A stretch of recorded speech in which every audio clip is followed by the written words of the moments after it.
मतदान प्रतिशत बढ़ाने को लेकर बीजेपी ने लगातार मंथन किया। अलग अलग चरण में बीजेपी ने रणनीति बनाई और अब बारी है चौथे चरण के मतदान की। चौथे चरण के मतदान से पहले बीजेपी रणनीति बनाएगी और आज शाम इसी को लेकर चुनाव प्रबंधन समिति की बैठक होगी। तो इस वक्त की बड़ी खबर हम आपको बता दें, जो आज शाम चुनाव प्रबंधन समिति की बैठक, जिसमें सीएम डॉक्टर मोहन यादव, प्रदेश अध्यक्ष वी डी शर्मा मौजूद रहेंगे, जिसमें मतदान प्रतिशत बढ़ाने को लेकर रणनीति बनाई जाएगी। तो 13 मई यानी कि कल चौथे चरण के मतदान होने हैं। 8 लोकसभा सीटों पर मतदान होना है और इसमें रणनीति बनाई जाएगी कि किस तरीके से चौथे चरण में यानी कि कल होने वाले मतदान में प्रतिशत को बढ़ाया जा सके। पहले चरण की बात करें तो 6 सीटों पर 67% से ज्यादा मतदान हुआ था, 67.75% मतदान हुआ था।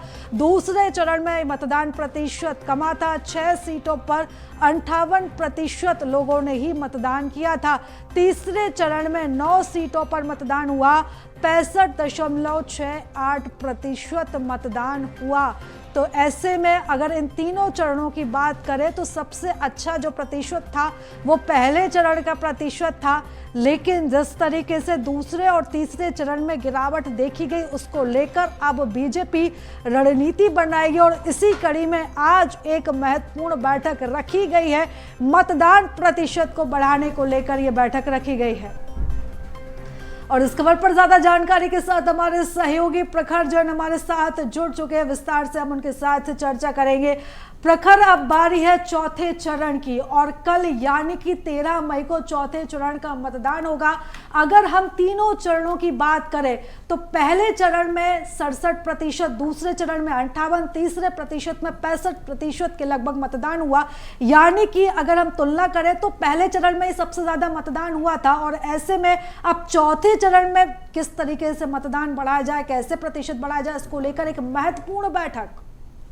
देखिए, बिल्कुल प्रीता, 3 चरणों में प्रदेश की अधिकतर सीटें यानी 21 सीटों पर अभी तक मतदान हो चुका है। अंतिम 8 सीटें बाकी जिन पर कल मतदान होना है। इसी लिहाज से अगर बात की जाए तो लगातार बीजेपी जो है सक्रिय दिखाई पड़ रही थी और आज मतदान के चंद घंटों पहले यानी आज शाम को बीजेपी एक बड़ी बैठक करने जा रही है। चुनाव प्रबंध समिति की ये बैठक होगी जिसमें मुख्यमंत्री doctor Mohan Yadav, V D Sharma और तमाम प्रदेश बीजेपी के पदाधिकारी मौजूद रहेंगे। खास फोकस होगा इस बार चौथे चरण में वोटिंग परसेंट किस तरीके से बढ़ाया जाए, यानी कितनी सक्रियता वोटिंग वाले दिन सुबह से ही बीजेपी रखेगी और तमाम जो कल के दिन यानी वोटिंग के दिन की रणनीतियां हैं वो तय आज की इस बैठक में होगा।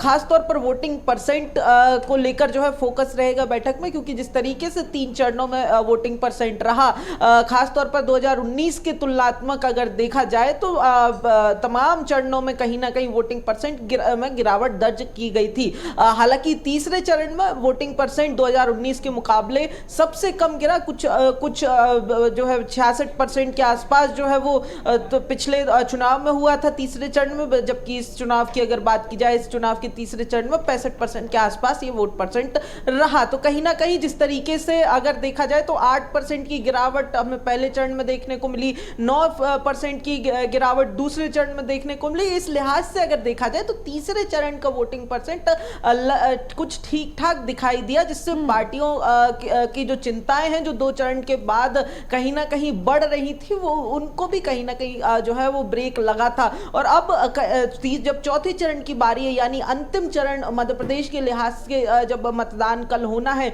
उसके पहले अब इसी बात को लेकर मंथन किया जा रहा है कि किस तरीके से जो पिछले चरण में एक ट्रेंड निकलकर सामने आया, जो वोटिंग परसेंट को लेकर ट्रेंड निकलकर सामने आया, वो चौथे चरण में भी किस तरीके से बरकरार रह चुके हम लगातार देखते हैं। बीजेपी के पन्ना प्रभारी से लेकर के तमाम अर्ध पन्ना प्रभारी और बूथ समितियां लगातार वोटिंग के दिन सक्रिय जो है होती हुई दिखाई देती हैं, अपने जो वोटर्स हैं उनको बूथ तक ले जाने की कवायदों में दिखाई देती हैं। और इसी लिहाज से अगर देखें तो आज की ये बैठक भी कहीं ना कहीं इन तमाम रणनीतियों को लेकर जो है वो चर्चा की जाएगी। जी बिल्कुल प्रखर, और इस बैठक पर आप नजर बनाए रखिएगा। लगातार आपसे हम बैठक को लेकर अपडेट्स लेते रहेंगे। आप बने रहिएगा हमारे साथ प्रखर, आगे भी हम चर्चा करते हैं।